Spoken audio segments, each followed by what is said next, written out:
হে কবুতর পিপল, নমস্কার। আশা করি সকলেই ভালো আছেন।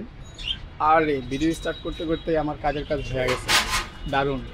ওয়েল, যে ব্যাপারটা বলতে চাচ্ছিলাম সেটা হচ্ছে যে যেহেতু ঘুঘুগুলারে আমি, আপনারা সকলে জানেন যে ছোট বাচ্চা থেকে আটকায় রাখছি। দেখা যাচ্ছে যে যখন থেকে ওরা তা দিতেছিল তখন থেকে আমি ঘুঘুগুলারের ভিতরে আটকে রাখছি, এবং এ হচ্ছে ওদের বেবি।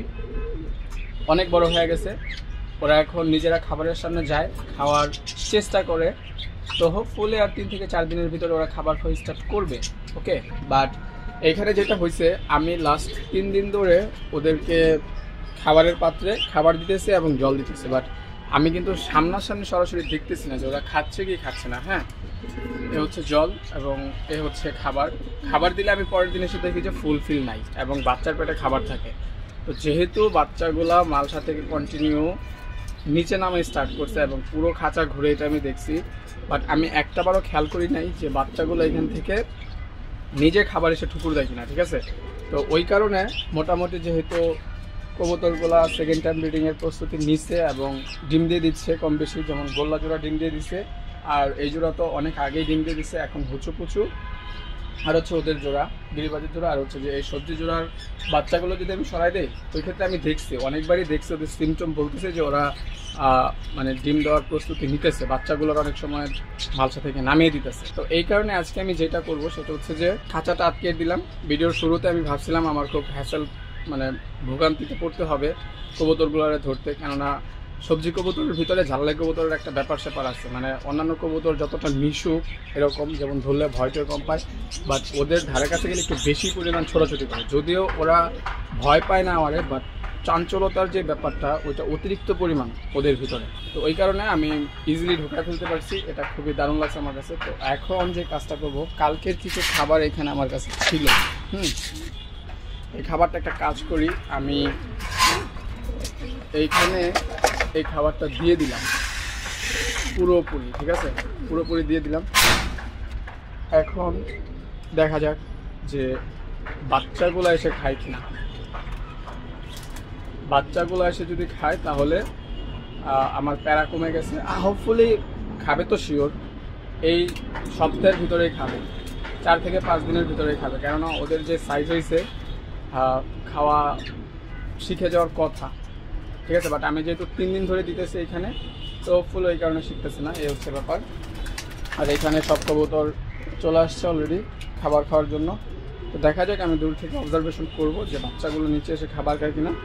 লাইক হচ্ছে যে আমার এই ঘুঘুজোড়া যেভাবে নিচে এসে খাবার খায়।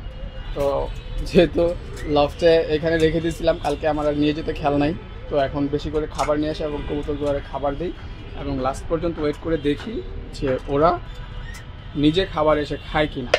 লফটের কবুতরগুলোর খাবার দিয়ে দিছি, দেন ঘুঘুগুলোরও খাবার দিছি। ঘুঘুগুলোর খাবারের পাত্রে অলরেডি আগে থেকেই খাবার ছিল এবং বাচ্চাগুলোর পেটেও আগে থেকেই খাবার আছে, তো এই কারণে বাচ্চাগুলো আর নিচে নামতেছে না। আর সত্যি কথা বলতে আমি ঘুঘুগুলোর মানে বাচ্চা জোটারে ওরকমভাবে দেখিও নাই যে ওর বাবা মা খাওয়াইতেছে বা মানে কি বলবো এটারে, মানে আমি সরাসরি দেখিই নাই। দূর থেকে ভাবনো মনে হয় দেখা গেছে যে বাচ্চা খেতে চাইতেছে, বাট বাবা মা যে কখন ওদের খাওয়ায় বড় করছে ওরাই ভালো জানে। মানে সামনাসামনি একদমই দেখাইতে চায় না। মা এমন করা কেন? খাবার মেয়ে ব্যাট খেয়ে গেছে, জল খাইলে ঠিক হয়ে যাবে। আবার দৌড় দিছে খেতে। বাচ্চাগুলো একদম রিল্যাক্সে বসে রয়েছে, মানে খাবার খাওয়ার কোনো প্যারাই নাই। খাবার যেহেতু ছিল, পেটে খাবার আছে, তো এই কারণে খাবার খাওয়ারও কোনো ইচ্ছা নেই। ওয়েল, আর এইখানে সবজি জোড়া, এখন প্যারেন্টস মিলে খাবার খাচ্ছে, বাট বাচ্চাগুলোর আসার একদমই কোনো ইচ্ছা শক্তি দেখতেছি না, কেননা বাচ্চাগুলোর পেটে পর্যাপ্ত পরিমাণে খাবার আছে। কালকে একটা ট্রায়াল হয়ে যাবে, কালকে ওদের উপোস রাখবো যেন সারাদিন আর খাবার না থাকে। হোপফুলি তখন দেখাইতে পারবো আপনাদের। ওয়েল, আজকে এটাই ট্রাই করলাম যে বাচ্চা সহ ওদের প্যারেন্টসরা আটকাই দিছি, যেন খুব ইজিলি বাচ্চাগুলো খুব সহজে খাবার খাওয়া শিখে যায় ওদের বাবা মার সাথে। এটা খুবই জরুরি, তাহলে সরাই দিলে দেখা যাচ্ছে যে ওরা যে ডিমটা দেবে সেই ডিমের ওপর কোনো আর এক্সট্রা প্রেশার পড়বে না। এই যে বাচ্চাগুলো মালসার মধ্যে গিয়ে ডিমের উপর বসে থাকবে, এটা ডিমের জন্য ভালো না, মানে আপকামিং যেই বেবিগুলো আসবে সেটা ওভারঅল মানে বেবি থাকলে কখনোই ভালো হয় না। ওকে, ওয়েল, তো এই হচ্ছে আজকের ভিডিও। দেন পরবর্তীতে দেখা হবে নেক্সট অন্য কোনো ভিডিওতে। সে পর্যন্ত ভালো থাকুন আপনাদের সকলের পেটস। নমস্কার।